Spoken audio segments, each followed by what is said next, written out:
I, 28 male, was sitting in our living room last Tuesday night when my girlfriend Zara, 26, announced she'd be studying late again. Third time this week. Me, with Ramon again. So, not even looking up from her phone. Yes, with Ramon. We have a huge exam next week. Me. Every night, though. Can't you study here? She rolled her eyes so hard I'm surprised they didn't fall out. Zara, here we go again. Another jealous boyfriend speech. Me. I'm not jealous. It's just weird that you need to study at his apartment until 2 a.m. Zara, his place is quieter. Plus, he has all the textbooks. Me. We could buy the textbooks. Zara, sign dramatically God. Dominic, you're so insecure. Ramon and I are just study partners. Nothing more. Me. Then why can't I meet him? Zara, because you'll make it weird with your jealousy. Me. Asking to meet your study partner isn't jealousy. Zara, yes it is. You don't trust me. We've been together 2 years. Living together for 6 months. She was in her final year of law school, stressed about the bar exam. I got it. But this Ramon situation fell off. Me, you're right. Zara, what? Me, you're right.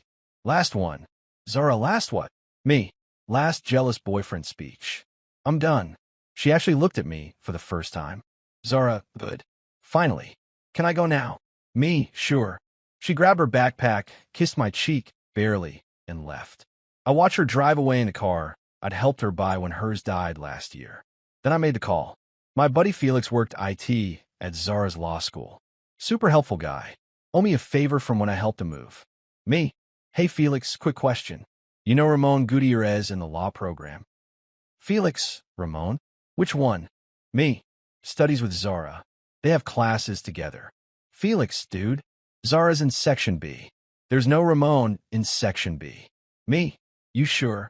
Felix, positive. I just updated the roster system last week. Only Ramon in the entire law school is in Section D. Different classes, different schedule. Me. Interesting. Thanks, man. Felix. Everything okay? Me about to be. Hung up. Sat there thinking. No Ramon in her section. So who was she studying with until 2 a.m.? Pulled out my laptop. Logged into our phone bill. I paid it, of course. Checked her call logs. One number appeared constantly. Late-night texts, hours-long calls. Did a reverse lookup. Ramon Gutierrez. But not a law student. LinkedIn showed he was a marketing manager at a tech startup. Graduated 3 years ago. So not a study partner. Just a Ramon. I didn't confront her. Didn't blow up her phone. Just started planning. Wednesday morning, Zara acted normal. Complained about being tired from studying so hard. I sympathized. Made her coffee. Wished her luck on her big exam. That evening, Zara, heading to Ramon's. Don't wait up. Me. Have fun studying. She paused, maybe noticing my tone, then shrugged and left. I got to work. First, the apartment. Lease was in my name only. She'd moved in without being added because it was easier. Started photographing everything I owned. TV, furniture, kitchen stuff. All purchased before she moved in or with my money after. Then, her school situation. She'd been struggling financially since starting law school. Guess who'd been covering her expenses? Rent, utilities, groceries, her gym membership, even her school supplies. I've been keeping a spreadsheet, accountant habit. Total over 6 months, $14,000. Thursday, she didn't come home at all. Texted at 3 a.m. Fell asleep studying. Crashing at Marcy's. Love you. Marcy was her best friend. I texted Marcy. Me. Hey, is Zara okay? She said she crashed at your place.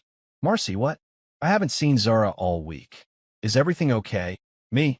Everything's perfect. Thanks. Screenshot that conversation. Friday morning, Zara came home to shower and change. Zara, sorry about last night. Study group ran super late. Me. No worries. How's the exam prep going? Zara. Stressful. Ramon thinks I need extra help this weekend. Me all weekend. Zara, don't start. Me, I'm not. Actually, I'm going out of town. Fishing trip with the guys. Her face lit up. Zara, oh, that's perfect. I can really focus on studying. Me, exactly what I thought. She was practically glowing. A whole weekend with Ramon, the study partner. I did go on a trip to look at apartments. Found a nice one-bedroom closer to work. Put down a deposit. Move-in available immediately. Saturday, while she was studying, I packed. Not frantically, methodically. All my clothes, electronics, personal items. Hired movers for the furniture that was mine. Left her stuff. Her clothes, her law books, her yoga mat. Everything she'd actually paid for. Wasn't much. Also left something else on the kitchen counter. A printed spreadsheet of every expense I'd covered for her. Highlighted the total. Next to it, a simple note. Zara, your last jealous boyfriend has moved out. The apartment is paid through month's end. After that, it's on you. Or maybe Ramon can help, since you spend so much time studying at his place. Good luck on your exam. If it exists. Dominic. P.S. Marcy says hi. Sunday evening, my phone exploded. What did you do? Where is everything? This isn't funny. Dominic, answer me. You can't just leave. Where are you? I sent one text back. Studying for my own future. Don't wait up. Then I blocked her. Update 1. The meltdown. Monday was beautiful. Woke up in my new apartment. Made coffee with my coffee maker. Watched the news on my TV. Peaceful. Meanwhile, Zara's world was imploding. She tried calling from different numbers. I didn't answer. Texts came through various apps. We need to talk. This is a misunderstanding. You're overreacting. I can explain everything. Then the anger. You're pathetic. A real man would talk to me. You stole from me. I'm calling the police. Good luck with that. I took my own belongings. Tuesday, she enlisted flying monkeys. Her sister Willa called. Willa, Dom, what's going on? Zara's hysterical. Me. Ask her about Ramon. Willa, her study partner? Me. He's not in her law school section. He graduated 3 years ago. He's not a study partner. Long pause. Willa, oh. Me, yeah. Willa, she said you were controlling and jealous. Me. I asked to meet him once. She said I was insecure. Willa, I'm sorry, Dom. I didn't know. Wednesday, Zara tried a new approach. Showed up at my office. Security called. Mr. Dominic? There's a Zara here demanding to see you. Me? I don't know any Zara. Must be confused. Security. She says she's your girlfriend. Me? I don't have a girlfriend. Watch from the window as they escorted her out. She was screaming about her rights. Thursday, the truth started coming out. Marcy, her best friend, reached out. Marcy, Dom, I'm sorry. I didn't know she was using me as an alibi. Me? How long have you known about Ramon? Marcy? A few months. She said you two were basically over, just staying together for convenience. Me? Convenience. Like me paying all her bills. Marcy? She said she was going to leave after the bar exam. Said she needed stability until then. Me? Well, she got what she wanted. I left first. Friday came with legal threats. She found some law school friend to write a scary letter about unlawful eviction and theft of joint property. I forwarded it to my lawyer cousin. He laughed. She's not on the lease. None of the property was joint, and you gave her. Notice, this is desperation. I had him draft a response outlining. She was a guest in my apartment. All items removed were purchased by me before our relationship or with my sole funds. She had until month's end to vacate. Any further harassment would result in a restraining order. She got the message. Update 2. The Ramon revelation. The next week, everything unraveled spectacularly. Turns out, Ramon had a girlfriend. A serious one. Stephanie, a nurse who worked night shifts. That's why Zara could only study late at night when Stephanie was at work. How did this come out? Zara got desperate and showed up at Ramon's apartment on a Tuesday afternoon. When Stephanie answered the door. I know this because Stephanie found me on social media and sent me everything. Screenshots of Zara begging Ramon to leave Stephanie. Him saying it was just fun and he never promised anything.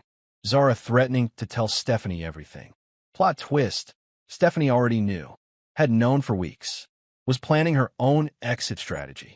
Stephanie, thanks for the heads up about her being single now. I've been waiting for the right time to blow this up. You did me a favor. She sent me security footage from their apartment building. Zara coming and going at all hours. Sometimes carrying overnight bags. Never any textbooks. The best part? Stephanie was friends with several people in Zara's law school. She made sure everyone knew about this study partner situation. Zara's reputation at school tanked overnight. The future lawyer who lied about everything. Even her study group kicked her out. But the real karma came from an unexpected source. Remember that big exam she was studying for? It was real, and it was worth 40% of her grade. She failed it spectacularly. Her professor emailed me. We'd met at a school function, once exchanged info. Dominic, I'm not supposed to share this, but given the circumstances, Zara missed several crucial study sessions for this exam. Real study sessions, not whatever she was doing. Her performance was the worst in the class. She's now at risk of not graduating on time. All those nights studying with Ramon had actually been nights she needed to study. Final update, 3 months later. It's been 3 months since I walked out. Here's where everyone ended up. Me, thriving. The new apartment is perfect. Started dating a colleague who actually enjoys spending time with me. She has her own career, pays her own bills, and doesn't need a study partner. We're taking it slow, but it's honest. Without Zara's expenses, I saved enough to finally start that investment portfolio I'd been planning. Funny how much money you have when you're not funding someone else's life. Zara had to move back with her parents. Couldn't afford the apartment, couldn't find a roommate willing to live with someone with a reputation. Failed 2 more classes due to poor attendance. Too busy trying to salvage things with Ramon. Has to repeat the semester. The bar exam? Pushed back at least a year. Ramon ghosted her completely after Stephanie left him. Turns out he had other study partners too. Last I heard, she was working part-time at a legal aid clinic, trying to rebuild her reputation. Living at home, taking the bus because she couldn't afford car insurance. Her social media went from living my best law school life woman judge to motivational quotes about learning from mistakes and growth through adversity. The entitlement never fully went away, though. A mutual friend showed me her recent post about men who can't handle successful women. The comments were brutal. Girl, you cheated and failed your classes. That's not success. Maybe focus on actually studying. Team ex-boyfriend TBH. She deleted it within hours. The most satisfying moment came last week. Ran into her dad at the hardware store. Him, Dominic. How are you? Me. Doing well, Mr. Patterson. Him. I'm sorry about everything. We didn't raise her to be, well. Me, it happens. Him. She talks about you, you know. Says she didn't appreciate what she had. Me. She appreciated it. She just thought she could have it while shopping for something better. Him. That's accurate. Take care, son. Looking back, the signs are all there. The dismissive attitude, the gaslighting, the entitlement. She genuinely believed she could use me for stability while pursuing Ramon, then leave when convenient. The jealous boyfriend speech wasn't about jealousy. It was about respect. She had none for me, our relationship, or even herself. She was right about one thing. It was my last jealous boyfriend speech. Because I'm not her boyfriend anymore. And I'm definitely not jealous of whoever has to deal with her now. The call to Felix changed everything. One simple question. Is Ramon in her section? Started the dominoes falling. She realized what I'd done when she came home to an empty apartment and that spreadsheet. When her lies to Marcy were exposed. When her law school found out about her fake study sessions. When Ramon chose his girlfriend over her. When she had to move back home at 26. But mostly, she realized when she saw me thriving without her. When her insecure, jealous ex-boyfriend turned out to be neither. Just a guy who refused to be disrespected anymore. She rolled her eyes and dismissed my concerns. Now she's rolling them at her parents' curfew and entry-level legal work. Karma's not always instant, but it's thorough. Oh, and that exam she failed while studying with Ramon? It was professional ethics. You can't make this stuff up.